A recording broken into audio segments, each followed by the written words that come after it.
guys, my name is Roshards, but as usual, feel free to call me Rose or Chloe, and today I am back with another speed paint.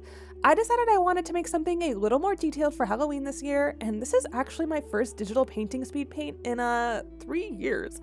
Wow, time certainly flies. What's especially crazy is I haven't even made a cartoony digital painting like this that I just haven't recorded and turned into a speed paint during that time either.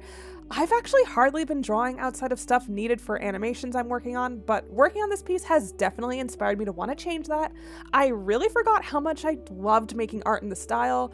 I definitely have more speed paints like this planned for the future, so stay tuned. I'm also turning this piece into a Draw This in Your Style challenge. More information will be on my Instagram page and later on in the video. Before I move on from this little intro, I also wanted to mention my activity on this channel.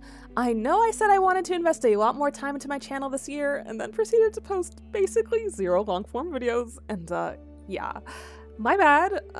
Honestly, having wrapped up 2 animated shorts I did pretty much entirely on my own, a plush campaign, some smaller animation memes, some freelance work, and a lot more, I think it's fair to say I've just been a little burnt out.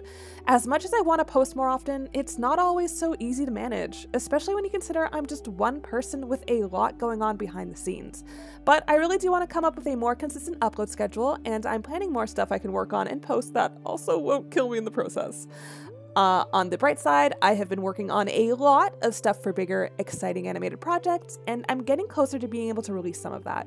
In fact, the first teaser for Cassie and the Wolf has been entirely animated. I just need to do some compositing and audio mixing, so that will be coming to my channel very soon. I also plan on making an actual channel update video alongside a Rainbow Willows poster speed paint, and I'm aiming to have that up around mid-November. So yeah, having said all that, let's get into the actual discussion for this video. Initially, I was really struggling with coming up for a video topic for this. I even asked you guys over on Instagram if you had any ideas, but since it has been a long time, as I stated, I ultimately decided I would just talk about my drawing process for this piece. Hopefully this is interesting enough for you guys. Anyways, I actually did 3 sketches for this before deciding it was clean enough to color. I'm not sure if anyone else does this. I'm probably alone on this one, but I actually do my very first concept sketches in MS Paint using my mouse. Very beautiful, I know.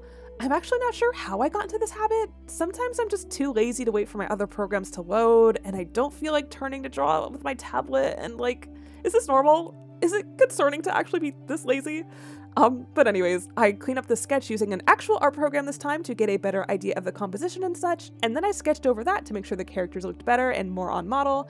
I didn't redraw the sketch I did of the house, mostly because it's traced from a concept I did of the abandoned mansion from like January 2017 that I've been very stubbornly refusing to update because I absolutely hate drawing buildings with a passion. I'll get around to making a new concept of that at some point in this lifetime, I swear. Once I was happy with how the sketch was looking, it was time to color it all in. I just block in the characters with their base, flat colors, not focusing on shading and stuff until later. Not really much to explain here, other than this stage is usually pretty relaxing because I can turn my brain off for the most part. That is pretty short-lived though, because it is not long before I have to start blocking in my shading and actually thinking about the placement of the light and shadows. This was kind of interesting because the main light source here is the glowing jack-o'-lantern that Cream is using her magic powers on. So for the most part, Spooky is being backlit from that.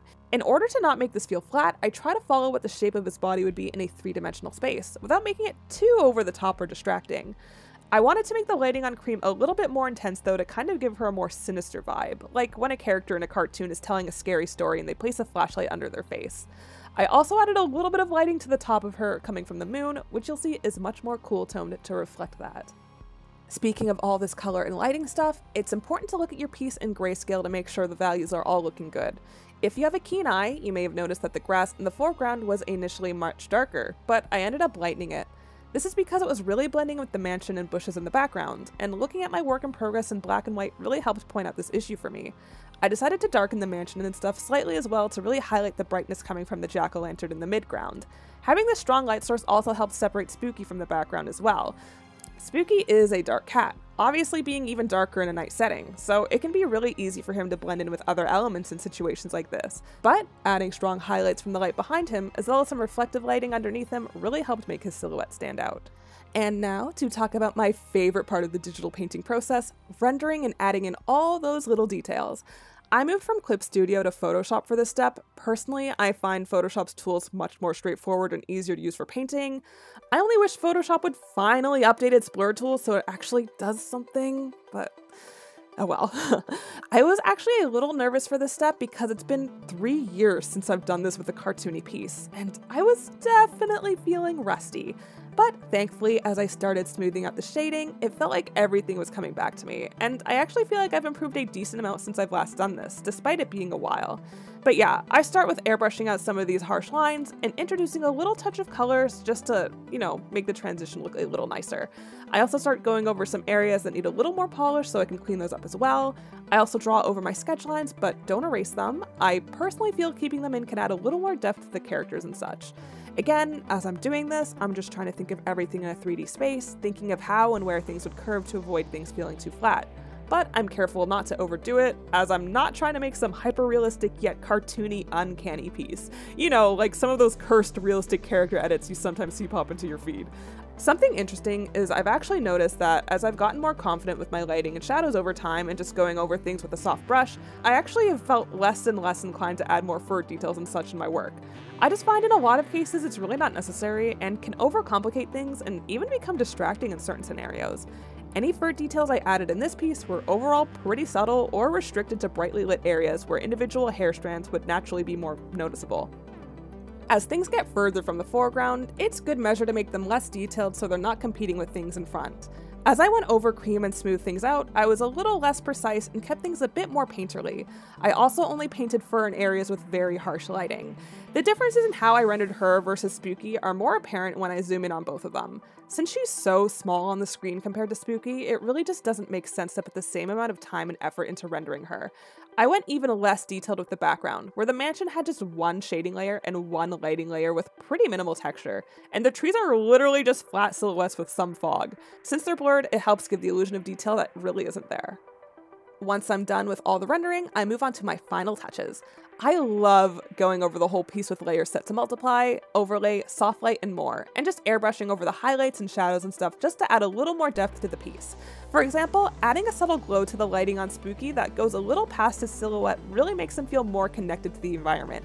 I always toggle my final touches folder on and off as I work though, mostly because I find it's a little easy to overdo it sometimes.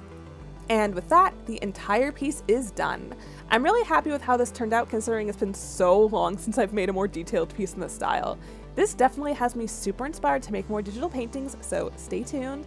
As I said earlier, I'm also turning this into a little Draw This in Your Style challenge where 2 winners will get to grab some stuff for free from my online shop. But be quick, because if you want a chance to win, get your drawing in by November 3rd. Of course, you are more than welcome to participate in the challenge after this date, but you won't potentially win anything. More information will be on my Instagram page, Rose Shards Animation, link below. Also, this full speed paint with no cuts or edits is available to my Patreon supporters. If you like my work, this is a great way to support my channel. Link to that is also below. And with that, that is everything I have to say for this video. Thank you all for watching and see you all in the next one.